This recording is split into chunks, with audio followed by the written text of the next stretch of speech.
झूठ की बुनियाद पर कभी रिश्ते कायम नहीं होते। आज की जो सच्ची घटना मैं आपको सुनाने जा रहा हूं, इस सच्ची घटना में कुछ ऐसे ही होता है। झूठ की बुनियाद पर रिश्ता कायम करने की कोशिश की जा रही थी, मगर ये रिश्ता ज्यादा दिन नहीं टिका। रिश्ता टूटता है, न केवल रिश्तेदारों को पता चलता है, बल्कि 2-3 प्रदेशों तक जब ये बात पहुंचती है तो सबसे ज्यादा उस लड़के की फजीहत होती है और उससे कहीं ज्यादा फजीहत होती है उस पुलिस ऑफिसर की जिसका वो बेटा था। आज की कहानी वाकई झकझोरने वाली है और रिश्तों को भी शर्मसार कर देने वाली है।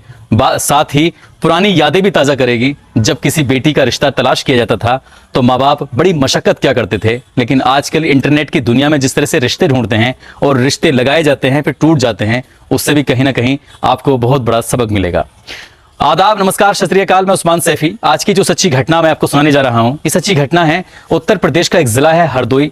यहीं की रहने वाली एक लड़की जिसका नाम रूपाली है, वो 12 जुलाई 2022 की सुबह एसएचओ के पास पहुंचती है थाने में और जाकर कहती है कि साहब, मेरी बहुत बड़ी विविधा है, परेशानी है, उसको सुन लीजिए। जब वो एसएचओ बात सुनता है तो उस महिला को डांट डपट कर शांत कर देता है। दरअसल बात ही कुछ ऐसी थी, उसने एक आरोप लगाया था। आरोप था उसी के ससुर यानी कि डीएसपी मध्य प्रदेश पुलिस में जो ऑफिसर है, उसी पुलिस ऑफिसर पर जब आरोप लगाया गया था तो उसने उसको डांट कर शांत कर दिया। लेकिन जब यही बात एसएचओ ने उच्च अधिकारियों से पूछी कि साहब एक महिला इस तरह से आई है, तभी उच्च अधिकारियों ने कहा कि इस महिला की शिकायत को गंभीरता से लिया जाए और मामले की जांच कराई जाए। बात कुछ इस तरह से थी, इस लड़की को एक लड़के की तलाश थी। इसने जीवनसाथी.com पर अपना इश्तिहार दिया हुआ था कि मुझे एक लड़के की तलाश है, और ऐसे ही जैसे वो खुद खूबसूरत है वैसे ही उसको एक खूबसूरत सुयोग्य वर की तलाश थी, और वो वर मिल जाता है।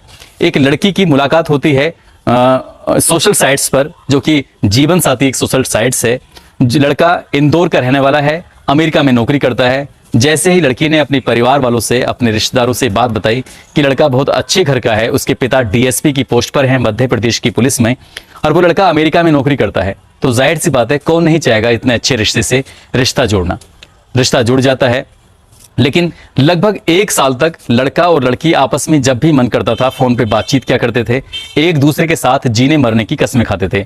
और वो दिन भी आ जाता है 6 फरवरी 2020, जब इन दोनों के परिवार वालों की सहमति के बाद कोर्ट मैरिज हो जाती है, शादी हो जाती है। मगर हैरान करने वाली बात यह थी, लड़की को अपने ससुराल जाना चाहिए था। लड़की ससुराल न जाकर वापिस मायके हरदोई पहुंच जाती है और लड़का इंदौर पहुंच जाता है। दोनों के बीच में जो पति पत्नी की शादी के बाद संबंध बनते हैं, उस संबंध बनने की कोई नौबत ही नहीं आई। जब ये दोनों अलग अलग हो जाते हैं तो उसके कुछ दिन के बाद पता चलता है कि लड़के को अमेरिका जाना है और लड़की को भी साथ जाना है।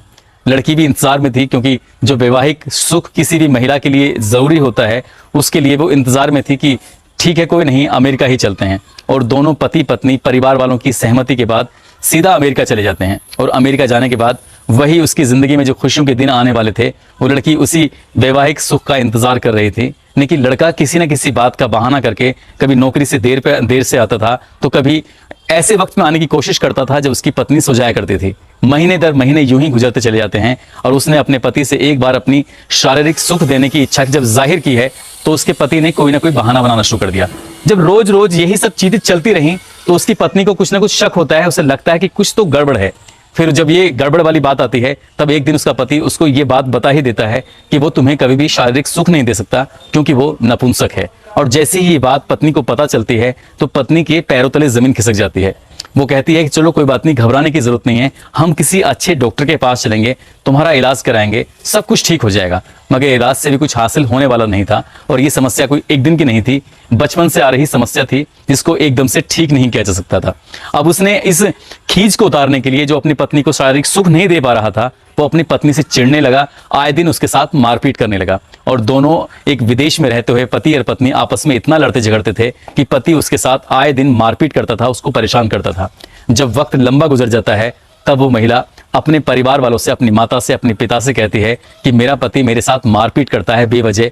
लेकिन एक दिन उसकी माँ पूछ बैठती है कि आखिरकार क्या बात है, क्यों तुम्हारे बीच में मारपीट होती है, कितना अच्छा परिवार है, कितने बढ़िया तेरे ससुर हैं, सब कुछ तो ठीक ठाक है, तो आखिरकार तुम दोनों के बीच में झगड़ा फसाद क्यों होता है। तब वो बेटी अपनी माँ से कहती है कि मेरा पति नपुंसक है, वो मेरे साथ कुछ भी नहीं कर पाता है, और शायद इसीलिए घर में झगड़े की जड़ है, वजह है। तब उसके माँ बाप हरदोई वाले इस लड़की को अपने पास बुला लेते हैं, हरदोई, और ये अमेरिका से सीधा आ जाती है। इसके बाद इस लड़की के माता पिता और वो लड़की सीधा इंदौर पहुंचते हैं और डीएसपी से जाकर मुलाकात करते हैं और पूरी बात शुरू से लेकर आखिर तक बताते हैं।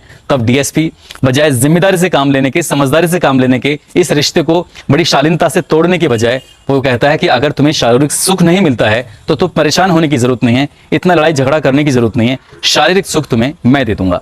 जैसे ही लड़की ये बात सुनती है तो इसकी लड़की के, उसके परिवार के पैरों तले जमीन खिसक जाती है। सोचने पर मजबूर हो जाते हैं कि आखिरकार एक बाप ऐसा गैर जिम्मेदाराना बयान, ऐसी गैर जिम्मेदाराना बात कैसे कर सकता है।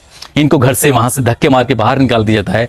तब वो लड़की अपने माता पिता के साथ सीधा पहुंचती है हरदोई के थाने में, अट जाकर वहां पर मुकदमा दर्ज कराती है। जब बात पुलिस ऑफिसर के खिलाफ मुकदमा दर्ज करने की आती है तब कहीं जाकर उच्च अधिकारी एक बयान देते हैं, एसएचओ से कहते हैं कि मुकदमा दर्ज करिए और इस मामले की निष्पक्ष जांच करिए, जो भी दोषी हो उसके विरुद्ध कड़ी से कड़ी कार्रवाई की जाएगी। तब उस लड़की को कहीं ना कहीं भरोसा होता है, यकीन होता है कि कानून उसकी मदद जरूर करेगा। 5 लोगों के विरुद्ध मुकदमा तो दर्ज कर लिया गया है, लेकिन अभी फिलहाल इस प्रकरण की जांच की जा रही है। साथ ही जांच ये भी की जा रही है कि वो लड़का नपुंसक है या नहीं है, और इसके अलावा ये भी जांच की जा रही है कि उसके ससुर डीएसपी ने भी अगर जिस तरह की बातें कही थी वो गैर जिम्मेदाराना बातें सही हैं या गलत हैं। अब जांच के बाद ही क्लियर हो सकेगा कि बात क्या सच है क्या नहीं, लेकिन पुलिस ने मुकदमा दर्ज करने के बाद इस मामले को आगे बढ़ा दिया है। जिस तरह से रिश्तों की शुरुआत इसमें आजकल चल रही है इंटरनेट के माध्यम से, जीवनसाथी.com, बहुत सारी ऐसी साइट हैं जिन पर वर को वधू चाहिए, वधू को वर चाहिए, लेकिन ये रिश्ते ज्यादा दिन टिक नहीं पाते हैं। यही रिश्ते क्या, झूठ की बुनियाद पर रखा गया कोई भी रिश्ता ज्यादा दिन टिक नहीं पाता है। शायद इसीलिए ये जो रिश्ते की बुनियाद रखी गई थी, लड़का नपुंसक था, उसने अपने अंदर का जो ऐप था उसको छुपाया हुआ था। काश उसने ये ऐप छुपाया नहीं होता तो शायद ये रिश्ता लंबे समय चलता, दोनों पति पत्नी हमेशा हमेशा खुश रहते। इसलिए किसी भी रिश्ते की बुनियाद को रखने से पहले झूठ का सहारा तो बिल्कुल न लिया जाए। और रोजमर्रा की तरह जिस तरह से लोगों के जन्मदिन होते हैं, उनके जन्मदिन की बहुत बहुत शुभकामनाएं, जिसमें विशाल है मथुरा के, पुष्पेंद्र सिंह है राजस्थान के, और नीरज यादव हैं इलाहाबाद के, नरेंद्र सिंह राजपुरोहित बेंगलोर के हैं। आप सभी को जन्मदिन की बहुत सारी शुभकामनाएं, बहुत बहुत मुबारकबाद। इसके अलावा यूट्यूब पर मदीना नूर हैं जिन्होंने कमेंट के लिए अपील की थी, विशांत यादव हैं, संजय कौशिक हैं, मोहम्मद रहजान हैं मुरादाबाद से, सुनील मौर्य हैं जौनपुर से, मानव सिंह हैं, दीपक अग्रवाल हैं, और प्रियोत्तम यादव हैं झांसी से, आरजू नजर हैं, रोशन कुमार हैं छपरा से, संजीव पासवान हैं कौशाम्बी से, प्रिया यादव हैं, इफ्तिखार आलम हैं झारखंड से, फ़हीम खान मुकीम खान और पिंकी शामली से हैं, आफ्ताब अहमद अंसारी, चमन कुमार बरेली से हैं, पूजा कुमारी हैं, गणपत लाल हैं, और राजेंद्र कुमार समाज सेवी हैं जो कि रायबरेली से हैं, और शहजाद भारती सिकंदराबाद से हैं। आप सभी का दिल की गहराइयों से शुक्रिया, धन्यवाद। और जाते जाते आपसे कहूँगा कि मेरे 1 मिलियन पूरे होने वाले हैं, और उसको पूरा होने के पीछे जो आप वजह बने हैं, मैं आप लोगों का दिल की गहराइयों से शुक्रिया अदा करता हूं। और इतने कम समय में जो इतना सारा प्यार मिला है, यूं आसान नहीं है। इस सफ़र को जो आपने आसान किया है, वाकई मैं आपका ऋणी हो गया हूं, और आपका दिल की गहराइयों से शुक्रिया अदा करता हूं। आप सब अपना ख्याल रखें, सुरक्षित रहें। जय हिंद, जय भारत।